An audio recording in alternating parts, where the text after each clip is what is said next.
Yeah, and it didn't actually work particularly well under the Tories. I mean, they've tried this as well. I wouldn't have said it's been a stunning success.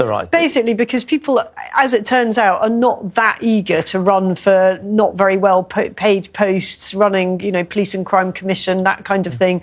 It just hasn't been a brilliant success. I don't really know why they're doing that. So the whole theme of Keir's speech this afternoon is all about... 5 minutes ago, a single television appearance detonated like a political earthquake.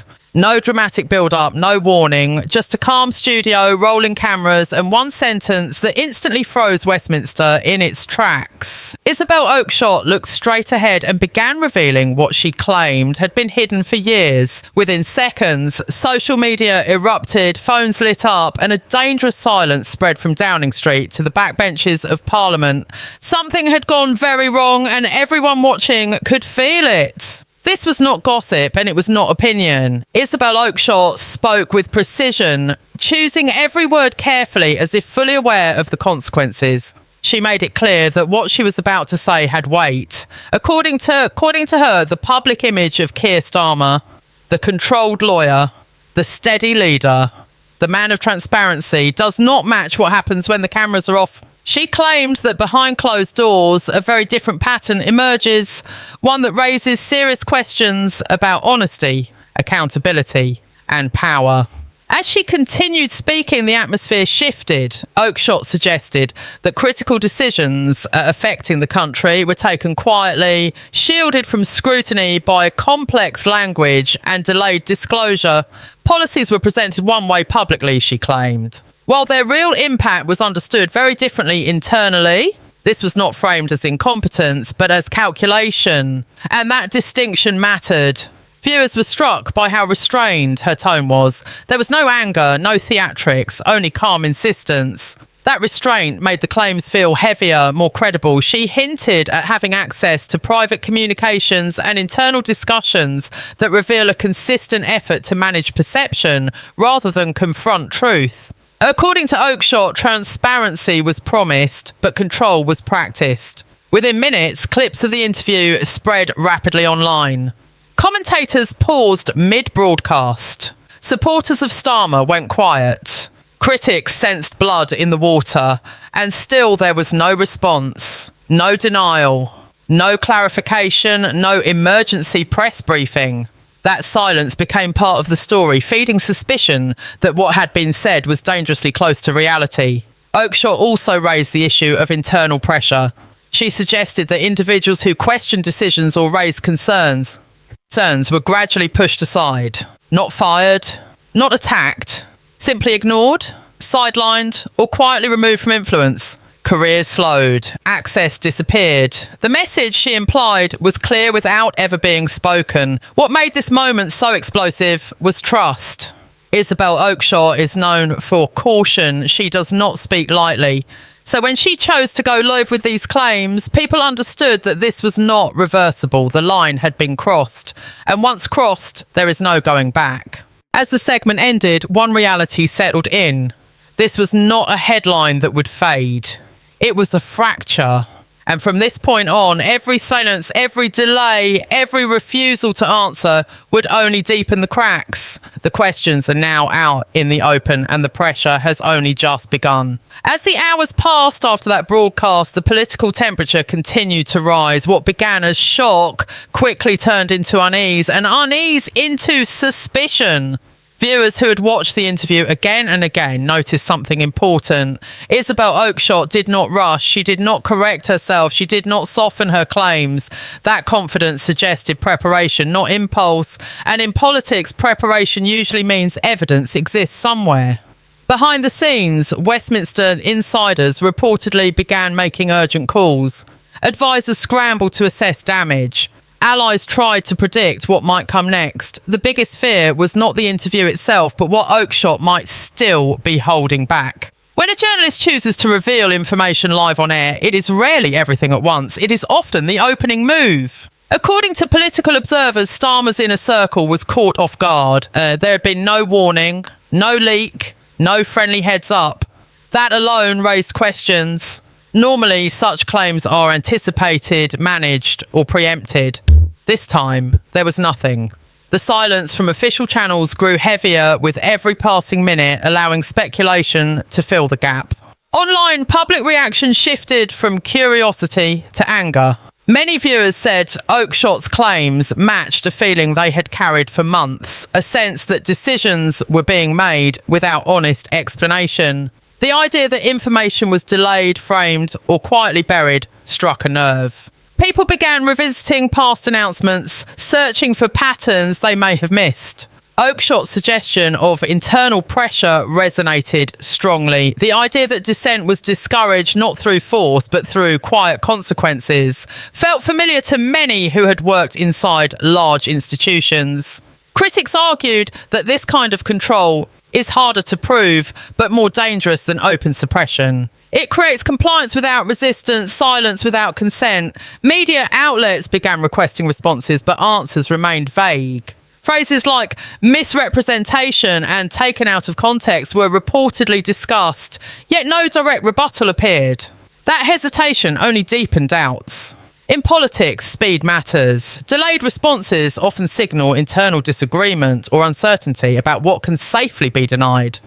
Meanwhile, supporters of Starmer attempted to dismiss the claims as sensationalism, but even among them, confidence wavered. The problem was not just what was said, but how it was said. Calm delivery leaves little room to hide behind claims of exaggeration. The interview felt deliberate, controlled, and irreversible. Analysts warned that the real danger lay ahead. If Oakeshott had documents, messages, or witnesses, the situation could escalate rapidly. One revelation leads to another, and once credibility is damaged, recovery becomes difficult. Political authority depends on trust, and trust weakens quickly when secrecy replaces openness. As night fell, one truth became unavoidable. This was no longer a media moment. It was a pressure point, and every unanswered question tightened that pressure further. By the next morning, the ripple effects of Isabel Oakeshott's revelations had transformed into a wave crashing through every corner of the political landscape. Conversations that were once hushed behind closed doors were now spilling into public forums. Journalists and commentators debated the implications, while the public demanded answers that remained frustratingly out of reach. The atmosphere was charged with a sense of urgency that could not be ignored. Reports began emerging of officials quietly distancing themselves from the fallout. Some senior advisors were said to be urging caution, warning against escalating the crisis further. Others were pushing for swift damage control, fearing that prolonged silence would only fuel the fire. The divide within the corridors of power was growing more pronounced, signalling a leadership under strain. The question on everyone's mind was simple but loaded. How deep did these alleged secrets run? Oakeshott's hints about withheld information and internal pressure suggested a network of carefully managed narratives designed to protect the Prime Minister's image. If true, this pointed to a strategy far more sophisticated and potentially more troubling than most had anticipated. Within Parliament, opposition parties seized the moment to amplify calls for transparency and accountability. They pressed for urgent inquiries and demanded that Starmer's government come clean on the claims. These demands were met with a mix of deflection and silence, further frustrating an already sceptical public. The perception that elected officials were evading responsibility only deepened mistrust. Meanwhile, ordinary citizens expressed a growing sense of disillusionment. Many felt that the political class had once again failed to uphold the principles of openness and honesty. The idea that critical decisions might have been hidden or manipulated sparked anger and fear. For a democracy to function, people need to believe that those in power are acting in their best interests, not just protecting themselves. Adding to the tension, whispers circulated about insiders who might be willing to break ranks. Sources suggested that some individuals, disillusioned or worried about their own roles, were considering speaking out. If true, such leaks could expose even more uncomfortable truths and further destabilise an already fragile situation. At the same time, supporters of Starmer remained cautiously hopeful that the storm would pass. They argued that allegations are not facts and that careful investigation was needed before rushing to judgment. Yet even among loyalists, there was an undeniable awareness that the Prime Minister's image had taken a significant hit, one that would require time and effort to repair. Throughout all this, the media frenzy showed no signs of abating. Every new development was dissected and debated, with pundits and analysts weighing the potential fallout. The question looming over all discussions was clear. Could Keir Starmer weather this storm, or was this the beginning of a political unravelling? In the end, what emerged was a nation forced to confront uncomfortable realities about trust, power and transparency. The story Isabel Oakeshott began telling live on television was no longer confined to the screen. It had entered the very fabric of British political life. And as the layers peeled back, it became clear that the road ahead would be anything but smooth.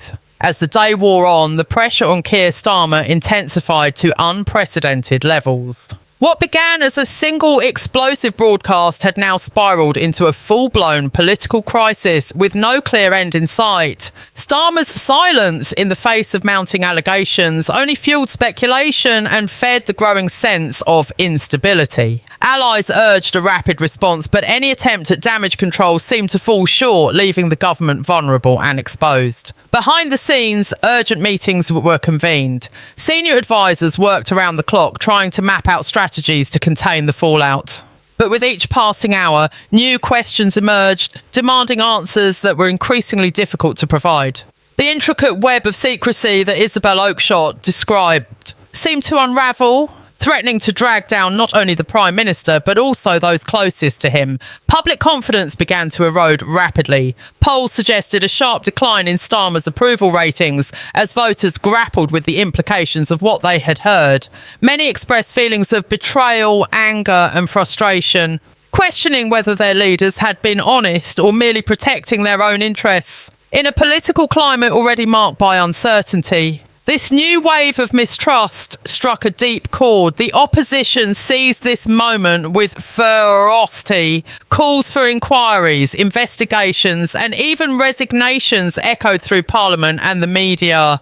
Pressure mounted for transparency and accountability, with some demanding immediate parliamentary hearings. The government faced a growing chorus of voices insisting that the truth could no longer be delayed or denied. Meanwhile, whispers of potential whistleblowers grew louder. Sources close to the situation hinted at insiders ready to break their silence, risking careers and reputations to expose the full extent of what was allegedly hidden. Such revelations could have a seismic impact, potentially shifting the balance of power and reshaping the political landscape.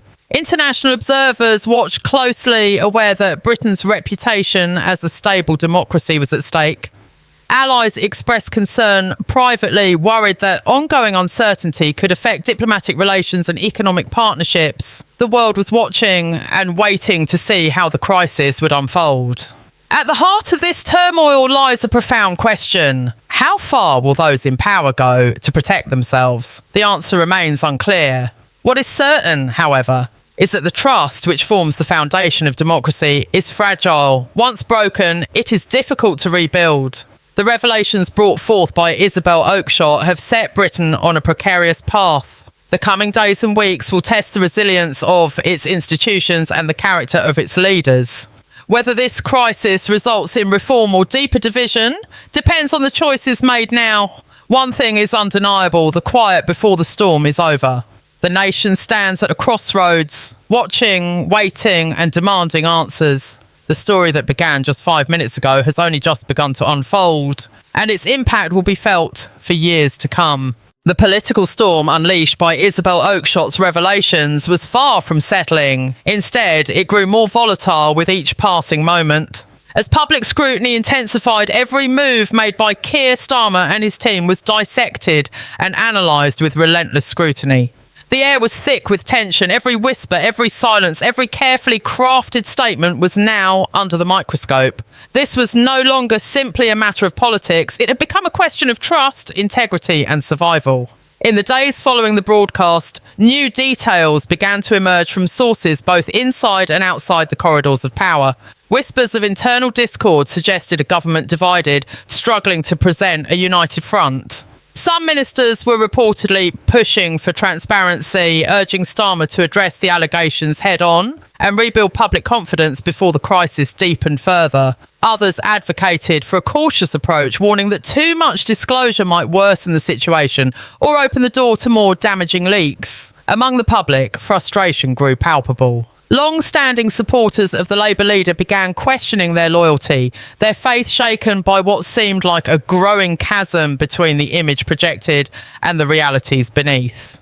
Many ordinary citizens expressed a feeling of betrayal, not only because of the allegations themselves, but because of the perceived arrogance and silence surrounding them. For them, the idea that important decisions were made in shadows, shielded from scrutiny and dissent, was deeply unsettling. The opposition parties seized upon this public mood. They sharpened their criticism, demanding accountability and immediate answers. Parliamentary sessions became heated, with opposition MPs pressing relentlessly for hearings, official inquiries, and even potential legal investigations. The narrative shifted from speculative accusations to calls for justice and clarity. The pressure was mounting, not just politically, but legally and morally. In this charged atmosphere, the role of the media intensified. Journalists dug deeper, pursuing leads and sources that had previously remained confidential. Investigations expanded beyond Oakshott's initial revelations, uncovering a network of internal communications, emails and memos that painted a complex picture of decision-making and message control. Some insiders came forward, their voices hesitant but firm, revealing instances where inconvenient facts were minimised or ignored and where dissenting opinions were marginalised. Starmer's communication team scrambled to respond, issuing statements that emphasised commitment to transparency and the rule of law. Yet the damage had been done. The public's appetite for answers grew insatiable, and every vague or delayed response only deepened suspicion. Trust, once broken, is notoriously difficult to restore, especially when it comes to leadership in times of crisis. International observers watched closely as Britain's political drama unfolded. Allies and foreign media expressed concern about the stability of the government and the broader implications for democracy in the UK. Questions about transparency and accountability became not only domestic issues, but also matters of global interest. Britain's reputation as a mature democracy capable of handling controversy through open debate and justice was now being tested. At the heart of this crisis was the fundamental tension between power and principle. The revelations forced a reckoning, not just for Keir Starmer, but for the political system as a whole. How much secrecy is too much? How much control undermines accountability? And where should the line be drawn between strategic governance and outright concealment? The answers were far from clear, yet the urgency of the moment demanded them. The nation was watching, waiting and hoping for leadership that could bridge the growing divide between government and governed. The path forward was uncertain, but one truth remained. This crisis, ignited by Isabel Oakeshott's bold disclosures, was a turning point. In the days ahead, every decision would matter, every statement, every action, every choice to reveal or conceal would shape not only the fate of a Prime Minister, but the very fabric of British democracy. As the pressure mounted, one thing was clear. The country stood at a crossroads, and the coming weeks would determine which way it would turn.